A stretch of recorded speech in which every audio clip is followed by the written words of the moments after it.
Next, we will discuss a voluntary response sampling method. A voluntary response sampling is a type of sampling that produces a sample made up of self-chosen participants.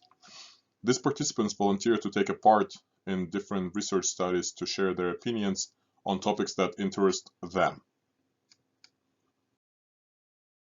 Polling through call-in radio shows is an ideal voluntary response sample example. Only a part of the population that listens to the particular radio station and who chooses to answer by dialing in participate in the poll. The responses collected do not accurately reflect the feelings of the entire population, as only those people who choose to call in and take part in the study will bother to respond.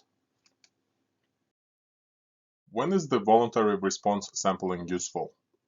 As long as the question doesn't cover a controversial topic, a voluntary response sampling can be a quick and cheap way to survey the opinion of the population.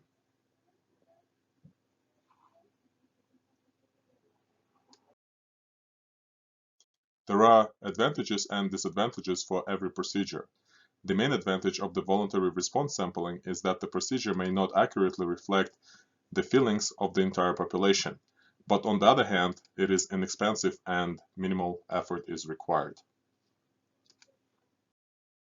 We discussed a voluntary response sampling, the procedure itself, the example, and its main advantage and disadvantage.